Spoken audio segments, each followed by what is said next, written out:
में जब बोर्ड बैठता है, पार्लियामेंट्री बोर्ड, उस वक्त हमारे आपके एग्जीक्यूटिव भेजते हैं, कोशिश करते नहीं था ये 12 बंदे हमारे को मिलने चाहिए टिकट, और फिर 2-4 को मिलता नहीं मिलता, वो नहीं होना चाहिए। इस बार अमृतसर जी कोशिश करें, हमने रंधावा साहब को भी कहा है 2 महीने पहले सब टिकट जिनको मिलना है वो सब तय हो जाए। अभी चुनाव में जीतना है तो सिर्फ और सिर्फ जीतने वाले उम्मीदवार को टिकट देना चाहिए, तब जाके हम जीतेंगे।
सियासी गलियारों की राजस्थान के दिग्गज कांग्रेसी नेता और मुख्यमंत्री अशोक गहलोत ने एक नई बहस को जन्म दिया है। उनका मानना है कि चुनाव से करीब 2 महीने पहले टिकट तय होने चाहिए। ये बात उन्होंने जयपुर में यूथ कांग्रेस के सम्मेलन के दरमियान कही कि टिकट पहले तय होने चाहिए।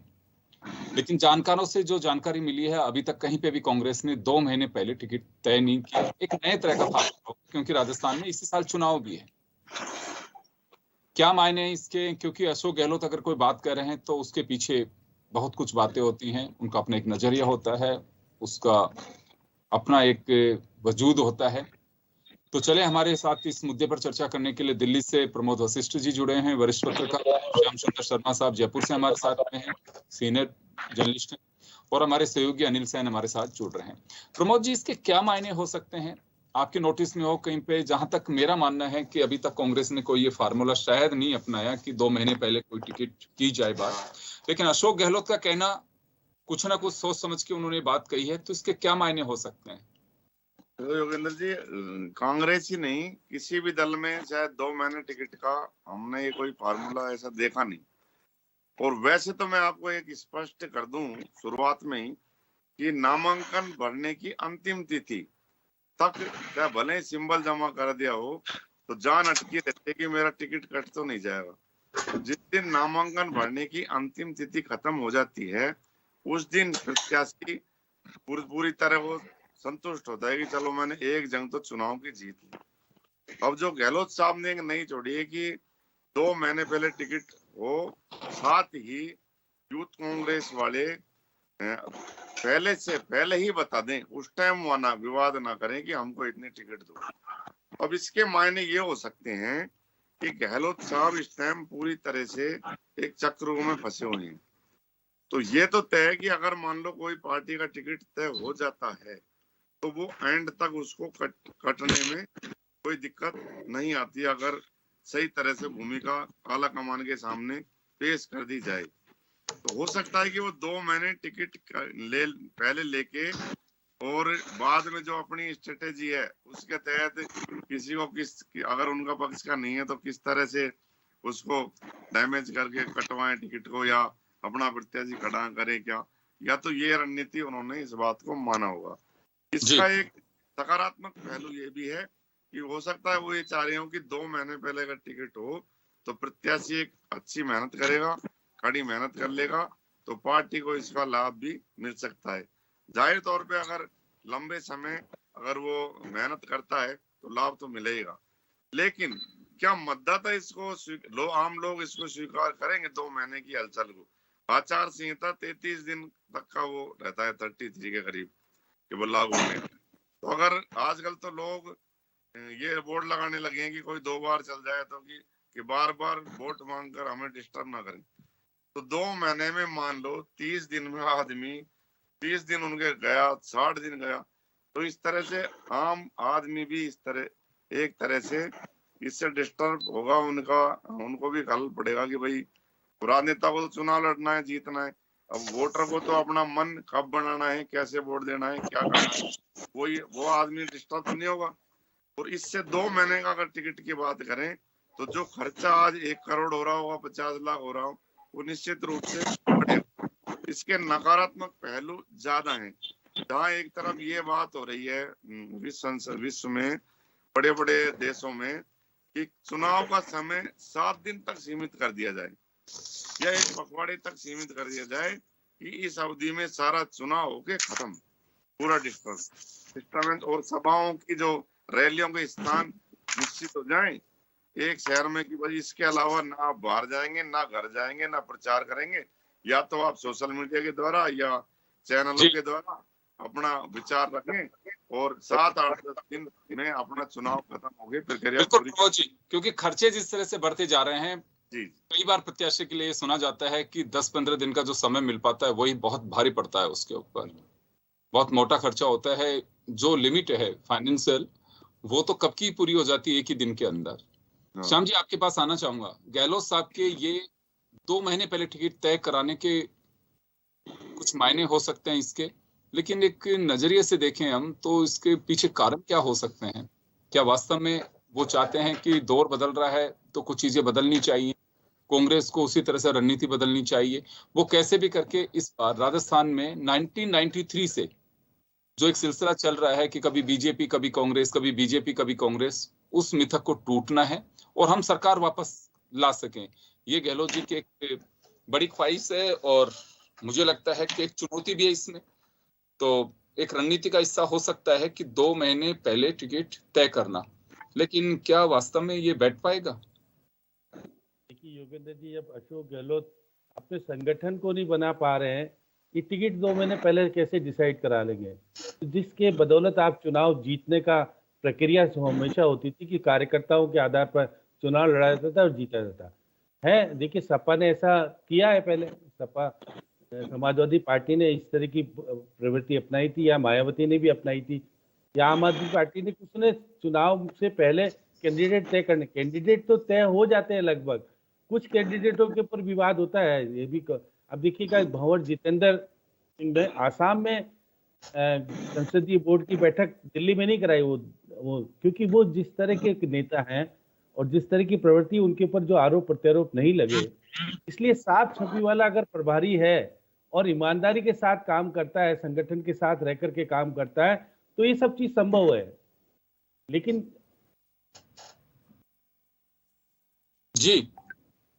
लेकिन जब अगर आपके पास ये सब प्रक्रिया तय करने की स्थितियां नहीं है, तो आप देखिए निश्चित रूप से देखिए यूथ कांग्रेस का अधिवेशन जिस प्रकार से मुख्यमंत्री जी बुलाकर हर वक्त से बात कर रहे हैं, तो उन्होंने युवा कांग्रेस के लोगों को बुला करके अपनी मन की बात रखी थी और प्रभारी जी मौजूद थे। अब ये तो बताइए कि आपके अभी केंद्रीय बोर्ड ही नहीं बन पाया। आप देखिएगा, अगर आप अभी तक उदयपुर समिट जब हुआ था, आपने तय किया था 50% युवा, महिला, अनुसूचित जाति जनजाति या मुस्लिम वर्ग के लोगों को आप संगठन और सत्ता में जगह देने का प्रयास करेंगे। आप अभी तक वो ही नहीं कर पा रहे हो, तो ये 2 महीने के पहले का देखिएगा। इस बार मुख्यमंत्री जी के पास मुख्यमंत्री हैं और उनको पता है कि मैं पूरे टिकट को किस तरह से बंटवा दूं और क्या कर दूं। अभी तक आपके यहाँ तय तो नहीं हो पा रहा है कि कौन लोग मिलकर के, आज जो आपका प्रतिद्वंदी है उसके साथ आप बातचीत नहीं कर पा रहे हैं। प्रभारी आपके अनुसार अगर तय भी करेगा, तय करने का अधिकार तो राहुल गांधी के पास है।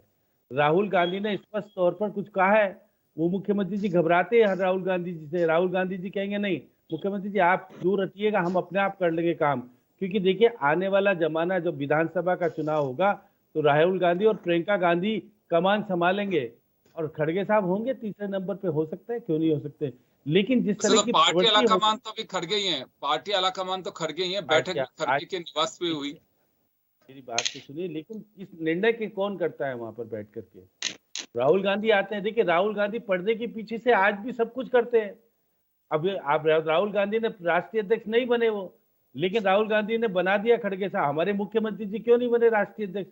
उनको पता था कि मेरा नंबर बाद में आएगा, मैं केवल ये रहूंगा कि मेरे यहाँ पर चुनाव की बैठक होगी या कुछ होगा। निर्णय करने का अधिकार तो गांधी परिवार को पहले भी था और आज भी है, लेकिन प्रक्रिया तय अगर होती है, क्योंकि हमको तो 100 टिकट तय करने हैं, 100 टिकट पे तो हारी भी है कांग्रेस।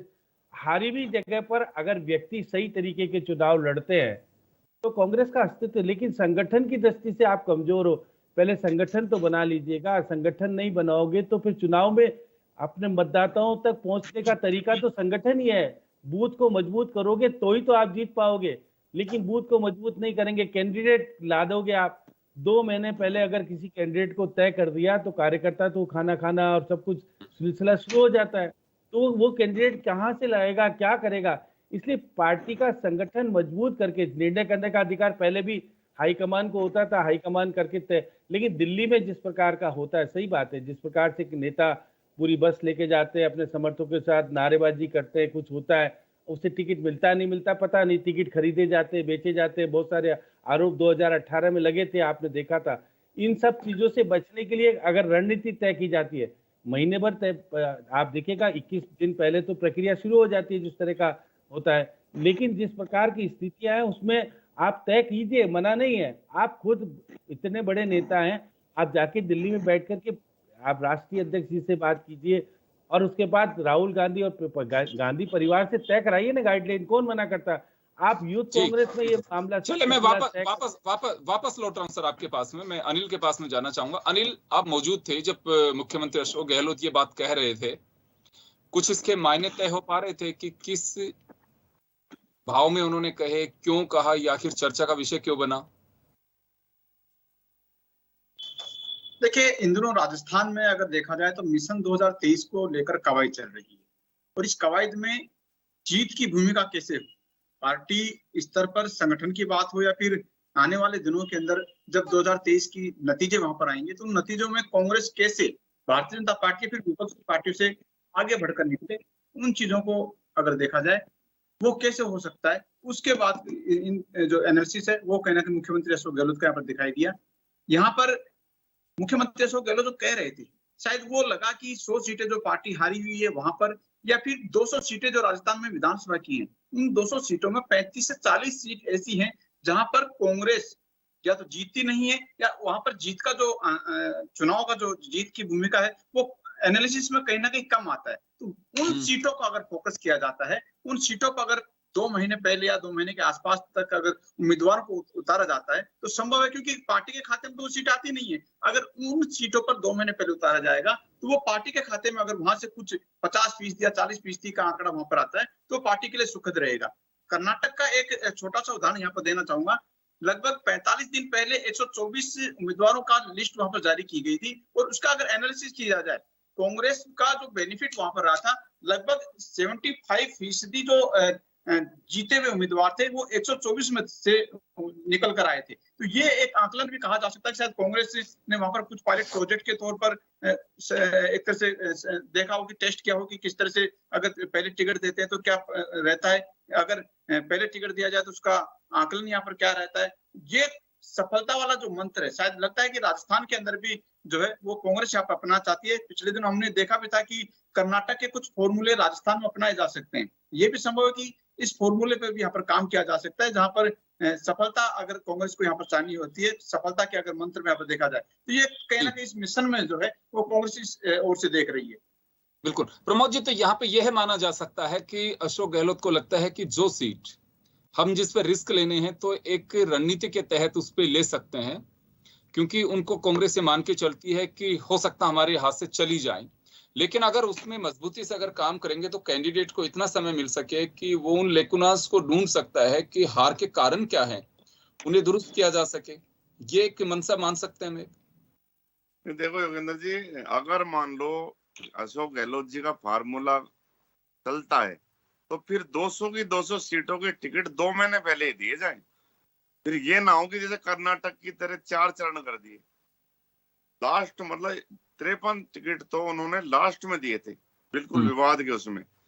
तो हो सकता है कि 2 महीने पहले ये टिकट देना दे दे, और जो जिनको देना ही है, बड़े बड़े मान लो गहलोत जी लेंगे खुद या और बड़े बड़े लेने हैं, उनके टिकट ये 2 महीने कर दें। उससे क्या फायदा?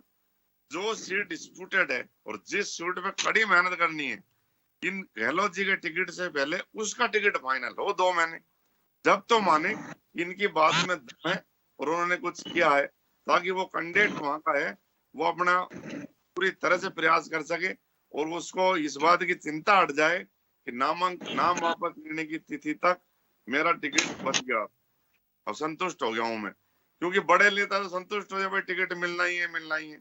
और पहली लिस्ट में, दूसरी लिस्ट में, जब दूसरी लिस्ट में बड़ा होगा नहीं आता तो तीसरी के लिए वो भाग रहे हैं दिल्ली, ये अलग चीज है। तो फार्मूला कहना, और अगर मान लो गांधी परिवार या खड़गे जी, तो इसके दोनों ही बात हो सकते हैं, इसमें दोनों ही अर्थ इसके निकाले जा सकते हैं। इसका बेनिफिट भी हो सकता है, जैसे अनिल कह रहे हैं कि 124 टिकट तय कर दिए थे कि 75 सीटें जो अभी कांग्रेस के पास में आंकड़ा है जीत का, उसमें से 75। लेकिन कौन से 124 टिकट जो देने ही थे? जैसे मान लो गहलोत, वो ऐसे टिकट नहीं थे जहां कांग्रेस को हारनी थी। अब गहलोत जी, मान लो गहलोत जी हैं, रघु शर्मा हैं, ये ऐसे इस तरह से कर्नाटक में जो बड़े लीडर हैं, इस तरह की लिस्ट तो आप यहाँ लगभग 93 से 96 तक के कांग्रेस के लीडर हैं जो उनको टिकट मिलेगी, है ना। और हर पार्टी 40 से 50 टिकट खड्डे में डालती है। अब इस चैनल पे स्पष्ट भी आपको होगी, भाई पार्टी फंडाई जो भी वो करें, वो क्या हारे या जीते, 150 सीटों पे चुनाव लड़ा जाता है। इसमें दमदारी पार्टी 150 सीटों पे चुनाव राजस्थान में लड़ती है। 40-50 सीट का व्यवस्थाएं, खर्चा, सारी चीजें जो इनडायरेक्ट मैं आपको बता रहा हूँ, तो वो जब उसका वो है कि हारने वाली सीट जो आप उनको 2 महीने पहले, जब फार्मूला वो माने। लेकिन गांधी परिवार मुझको लगता नहीं इस बात को स्वीकार करेगा, मानेगा। और उन्होंने एक चीज और मारी इसमें कि यूथ कांग्रेस के नेता पहले ही माने। इसका अर्थ आप लगा लो कि सचिन पायलट इस टाइम युवा युवा युवा युवा करके गहलोत जी की चिंता बढ़ाए हुए हैं। तो इससे क्या है कि युवा वर्ग है गहलोत जी की तरफ भागने की कोशिश कर ले, ये शायद उन्होंने सोचा होगा कि भाई 2 महीने पहले दिला रहा हूँ टिकट, आ जाओ आ जाओ आ जाओ, 2 महीने पहले दिला रहा हूँ, उस टाइम मत मांगना। तो रणदास जी से बात करूंगा।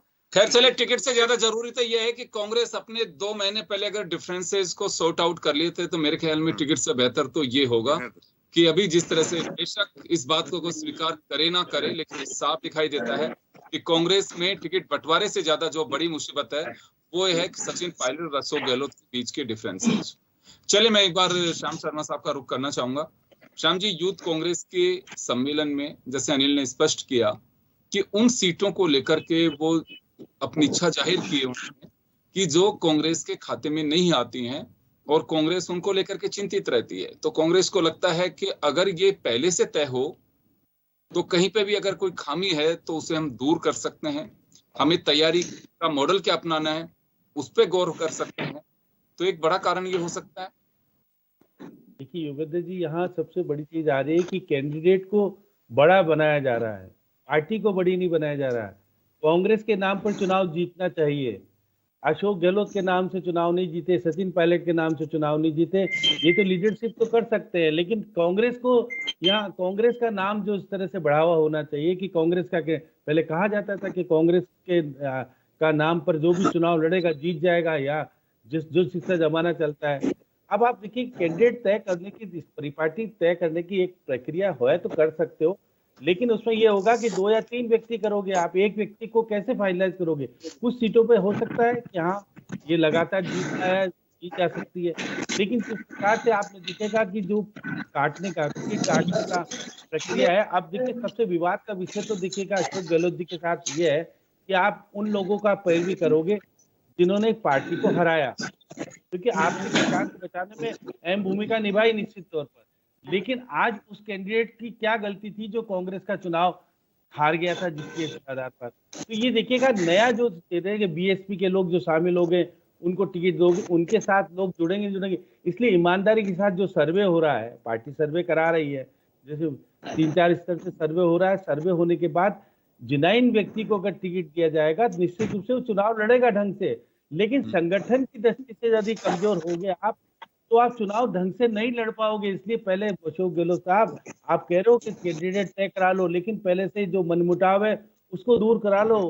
आप जो तय करके आए थे दिल्ली में, उसका परिणाम अभी भी सामने नहीं आ पाया। रंधावा जी, आप ईमानदारी से काम नहीं कर पा रहे हो।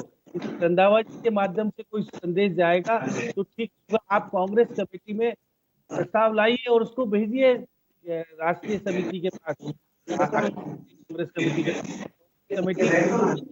जिला। आपके यहाँ से आवाज बहुत खराब आ रही है, कुछ गड़बड़ है आपके।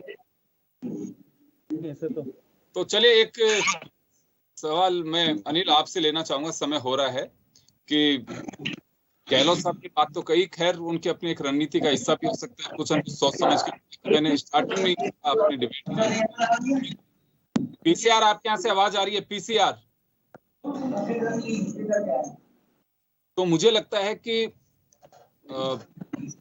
वो चाहते हैं कि किसी भी तरह से उन सीटों को कवर किया जाए जहां पे एक बड़ा रिस्क है, और उस रिस्क को पाटने के लिए ये कोशिश की जा रही है। देखिए, चुनावी रण में सबसे बड़ा काम करता है कि आखिरकार जीत कैसे हो। साम दाम दंड भेद जो भी प्रक्रिया हो अपनाई जाती है, और हम देखते भी हैं जातिगत जो कई बार सवाल उठता है कि क्या राजनीति में जातिगत फैक्टर आना चाहिए, लेकिन फिर भी पार्टियां सोशल इंजीनियरिंग करती हैं।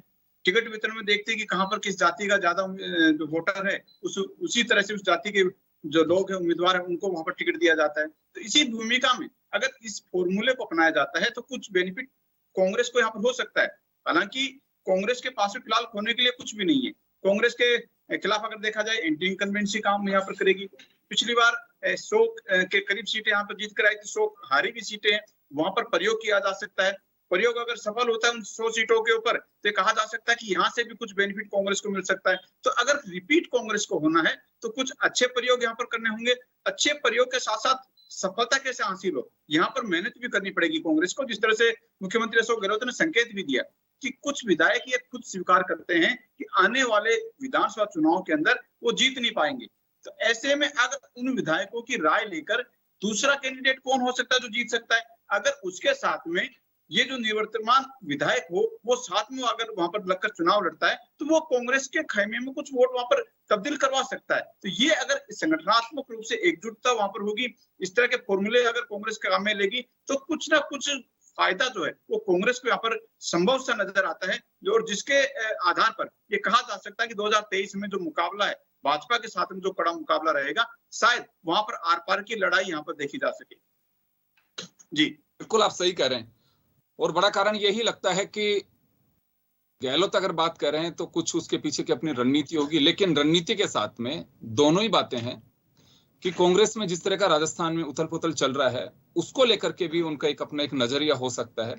हालांकि टिकटों के साथ साथ जैसे श्याम जी ने कहा कि पार्टी को मजबूत करना भी बहुत जरूरी है। जब तक आप अभी पार्टी के पूरी तरीके से डेलीगेट्स नहीं तय कर पा रहे हैं, कार्यकारिणी नहीं बना पा रहे हैं, तो आप टिकट कैसे तय करेंगे।